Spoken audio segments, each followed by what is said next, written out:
Old days. The day before Caleb's college graduation, I went to a store to help him pack and unexpectedly found a special letter hidden in one of his books. Can I put away all the certificates and the models? Caleb, why do you have so much stuff? One suitcase isn't enough. Look who's talking. I bet you'll have much more than me when you graduate. If it doesn't fit, leave it for now. I'll check it when I come back. The air is filled with the melodious chirping of cicadas, and the summer breeze lifts the gauze curtain. Looking down, I catch a glimpse of Caleb moving his luggage before staring at his desk in frustration. With graduation just around the corner and dorms needing to be cleared out, I'm here to help Caleb pack up his belongings. However, I really should have bought another suitcase. Sighing, I stretch and accidentally knock over a few books stacked in a corner of the desk. As pages flutter, a peculiar item slips out. An envelope with an apple pattern. It sticks out like a sore thumb. Is this a love letter? Speculations begin to swirl in my mind as I cautiously examine the strange item. Wait, Caleb never accepts love letters, but this one was kept in a book. Why? He doesn't even use the lucky charm I gave him before exams. I put a lot of effort into it. With my suspicions tightening their hold over me, I carefully survey the clean desk. I confirm there's no other item that's as girly as the envelope, which means the person who sent this letter must be very special to Caleb. Could it be from someone he liked? What's got you so deep in thought, Pipsqueak?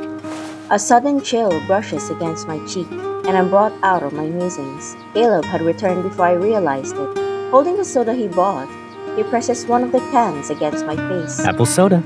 Buy one, get one free. You didn't even notice when I came back. Got that tired, huh? Just as he's about to come closer, I quickly hide the letter. I take the soda can that Caleb kindly opened for me. Here's the straw. Do you need a mini fan? You can use it if you feel hot. Observing Caleb's elegant movements, I become more wary. I accept the soda and mini fan while keeping an eye on him. You sure know how to be charming, Caleb. You must have captivated a lot of people with that easygoing attitude, huh? Caleb is just about to close the suitcase when he freezes after my words. He gives me a look as if he is looking at an alien. Is the heat getting to you or something? No. Hey! Before I can continue, he's already reaching out to pinch my nose. Then why are you talking nonsense in broad daylight? Take a break if you're tired. Maybe you can head downstairs and get some fresh air. Go for a walk even. He releases my nose before I can touch him, smiling mischievously. Caleb raises his eyebrow before turning his attention back to his suitcase. He continues packing. Amidst the gentle breeze, laughter travels through the open window. Gritting my teeth, I glare at him for a while. Then I look out and see a few girls giving their love letters to some boys. I'm going to find out who sent that letter, no matter what. No wonder they say graduation is a season of love confessions. Caleb, you must have gotten a ton of love letters today. I purposefully let my words linger in the air. Click! The door's lock is askew, and Caleb looks at me. His gaze is filled with confusion. Can I ask how you came to that conclusion? No one's waiting for me by the door, right? And when have I ever accepted love letters from girls anyway? How would I know? I'm not with you 24/7. Narrowing my eyes, I grumble to myself. And amidst the wind and chirping cicadas, I hear a soft sigh from Caleb. Actually, there might be one exception. Huh? I care about this person. I've accepted things from her too. Unfortunately... Unfortunately what? I remembered a letter that's important to him, judging by his tone. Could it be one-sided? An unrequited love? Is the letter from the girl he likes? Caleb remains silent, his gaze fixed on me. Dappled light casts elusive shadows upon his cheeks. As I watch his hair flutter in the wind, a strange sensation washes over me. It tugs at my heartstrings. So, what are you going to do about it? Aren't you going to confess to her? Should I? A heavy silence descends upon us. Under Caleb's intense gaze, I find myself opening and closing my mouth several times in an attempt to speak. In the end, I lower my gaze. If you really like her, then you should do... Ouch! My forehead is flicked, and I look up. With my hand covering my forehead, all I see is Caleb's face. Hey, what was that for? Dummy. You actually believe everything I say? Where's that sharp wit of yours? You were making stuff up? What else could it possibly be? I did nothing but study, study, and study. Just think about it, Pipsqueak. Since when have I interacted with other girls? I freeze. Then, gritting my teeth, I reach out to tickle him. Caleb, you. Liar. In one swift motion, my hand is caught. Caleb slings a bag over his shoulder and he smirks. It's as if he scored a three-pointer in a basketball game. Let's go. And grab your stuff. This liar's treating you to dinner.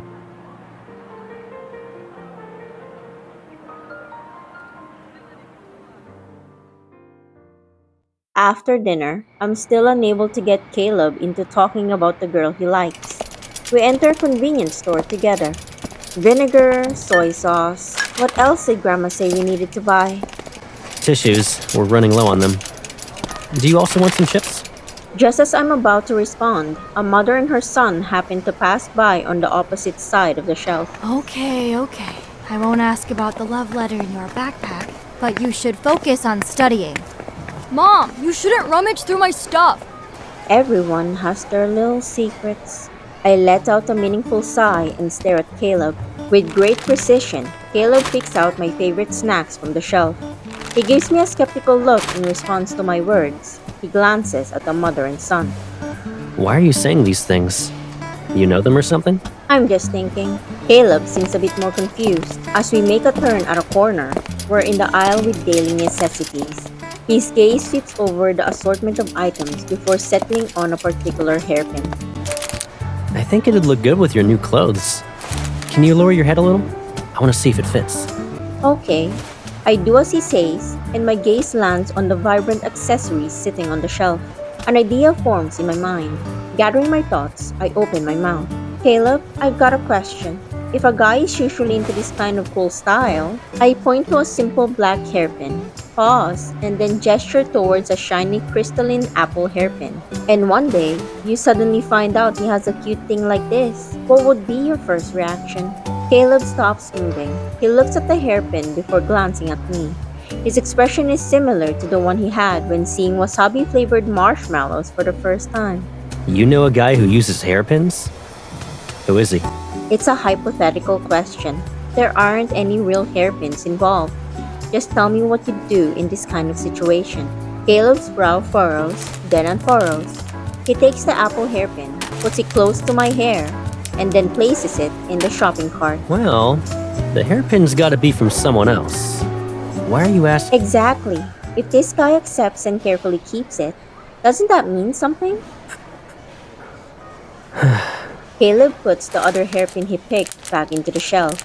Narrowing his eyes, he turns to face me. Hey, remember how we promised not to keep any secrets from each other? Yeah, but why are you bringing that up? Since we agreed not to have any secrets. Under the bright overhead lights, Caleb meets my gaze. He leans in, gradually closing the distance between us. Be honest. Is there someone you like? Huh? Now that I think about it, you've been acting very strange lately.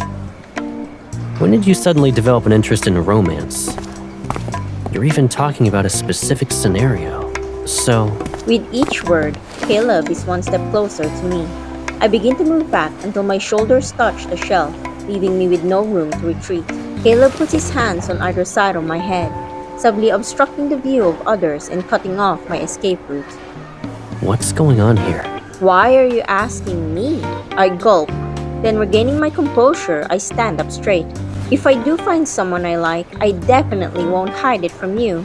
What about you though? What? I won't hide it from you either. But why are we even discussing this? You're acting really weird today.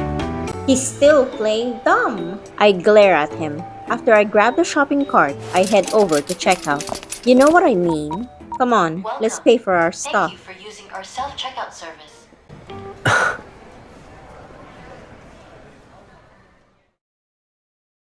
Since that night, Caleb and I have been in a relentless cycle. I can't get him to open up. Likewise, he doesn't understand what's on my mind. Clearing the air would be possible if I admit I stumbled upon the letter he was hiding. but that's a bad idea, right? The stalemate between Caleb and me remains and even persists until the day of his graduation. I fixed my buttons and collar. Do I still look weird? It's fine, I guess. Turn around, I'll double check. Caleb softly chuckles. He does as he's told and turns around. He's right in front of me. I thought you wouldn't show up today. It seemed like you couldn't care less about talking to me lately. Well, today is your graduation. Grandma can't make it, and you'd look pitiful if I didn't show up, right? I glare at him, and Caleb, who's about to ruffle my hair, moves his hand to his shirt buttons instead. It's good to be a little feisty. So even when I'm not around, you won't let anyone treat you like a pushover. You. Seeing how I'm about to glare at him again, Caleb quickly raises his hands as if to surrender. All right, let's call a truce. But can you tell me why you're upset? He hesitates for a moment. Is it because I got too nosy the other day and asked if you found a guy you like? Do you want to take another guess? Then... Are you a little on edge thinking about me graduating, meeting new people, and us growing apart? Lower your head. I grab his thigh and pull him closer. I mentally sigh before moving again. I wasn't actually upset about that at first, but I've been thinking these past few days. Maybe there's some truth to what you said. I'm anxious, so I'm making a big deal out of nothing. As I steal a glance at Caleb, I falter and swallow the second sentence.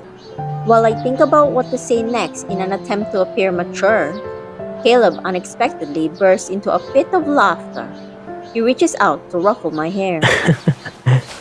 What's so funny? We're quite alike in this. Now you understand how I felt when you graduated from high school.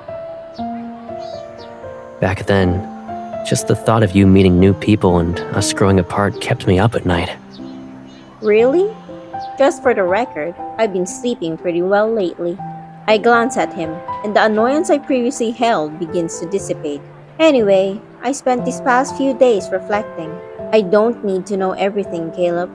But if you ever meet someone who's more important than me, you have to let me know. I lower my gaze and begin fiddling with Caleb's thigh. In the silence, I can feel the rhythm of his heartbeat. It's faintly transmitted through the fabric under my fingers. Who could be more important? You'll have to ask yourself that. You'll meet a lot of people in the future. New friends, allies, maybe even a girlfriend. The words linger on the tip of my tongue, but I decided to hold them back. Suddenly, Caleb moves closer. Our gazes meet, and I can see my reflection in his eyes. What? A girlfriend? As I press my lips into a thin line, preparing to avert my gaze, Caleb's voice reaches my ears. I won't get a girlfriend. What? Caleb, it's time for the commencement speakers to deliver their speeches. You're the last one we're waiting on. Despite a classmate calling out to him from far away, Caleb remains where he is.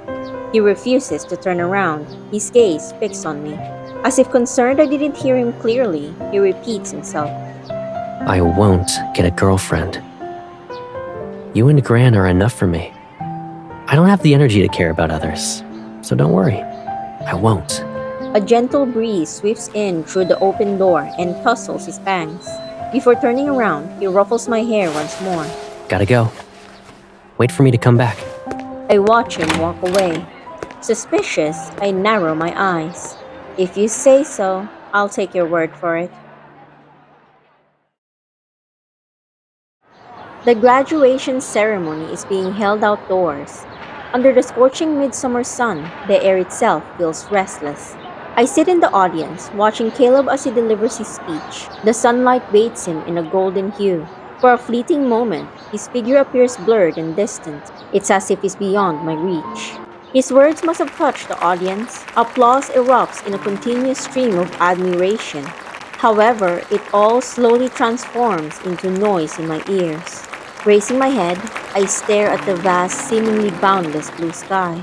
A plane leaves behind two distinct contrails as it gradually fades into the distance. In the future, Caleb will probably be as unreachable as the sky. Will he actually not get a girlfriend? The wind rustles the trees as it's accompanied by a chorus of cicadas. Shielding my eyes from the sunlight, I observe the leaves clinging to their branches. It's a stark contrast to the clouds and birds that have long since disappeared. My speech would have ended here. However, right before I went on stage, a person said something strange to me. It had to do with what's important. There's a moment of silence. The microphone reverberates, prompting the crowd to hush, and my gaze shifts toward Caleb.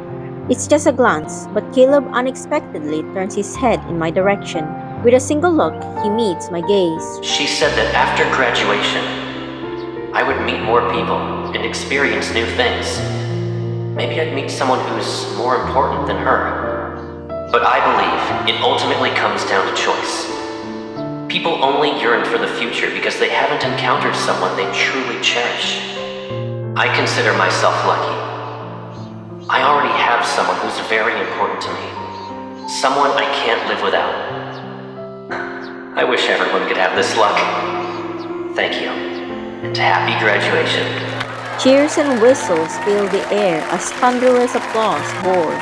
Amidst the surging crowd, Caleb and I hold each other's gaze for a long moment. Words fail to capture the complexity of my emotions right now.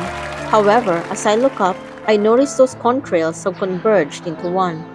The ceremony progresses to the next stage. It's marked by the joyous tossing of hats into the air. My moment with Caleb is interrupted by the exuberance. As the crowd moves forward, I find myself being propelled along with them. Meanwhile, Caleb gets off the stage among the crowd. The air is filled with a cacophony of voices. In the commotion, I spot Caleb. He appears anxious, pushing against the crowd in search of someone. Caleb! I wasn't too loud, but Caleb promptly looks up. The wind is refreshing as it touches my face, and Caleb's eyes shine bright. I smile. At that moment, I sprint. The weight of my annoyance and traces of feeling betrayed dissipating. No, be careful. You. Caleb's words are interrupted. As soon as I throw myself into his arms, I stand on my tiptoes. I kiss his cheek before he can react. Congratulations, you're done with college. And there's your gift. You can't find a girlfriend now, Caleb.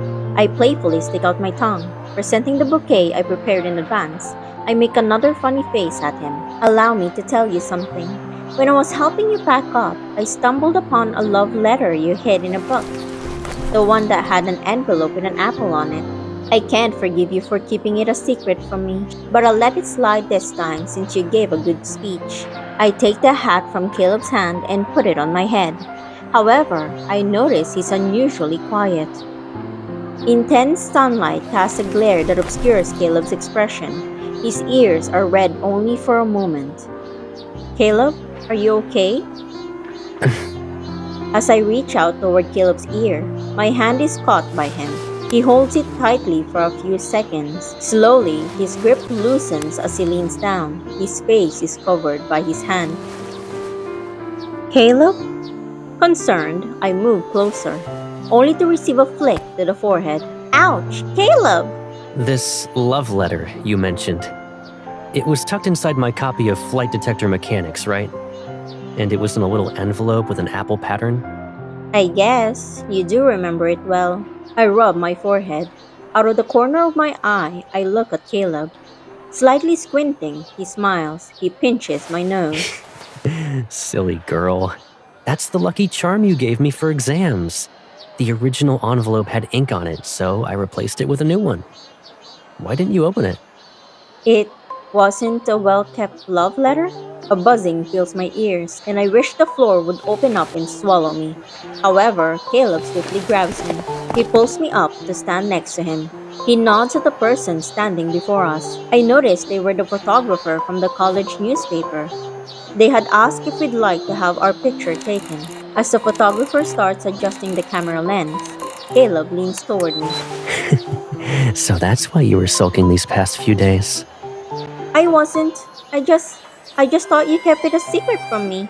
With each word, the embarrassment washing over me grows stronger. I want to hide in a corner, and my hand nervously fidget behind my back. However, Caleb gently takes my hands and holds them. The photographer holds up the camera. And just before I can hear the click of the shutter button, Caleb meets my gaze. Smiling, he speaks in a soft yet resolute voice. I have never kept a secret from you. Not even once. You just have a lot of questions. And because there are so many, you hesitate to ask them. But when it comes to the one thing you want to know more than anything else, well, my answer will always be the same.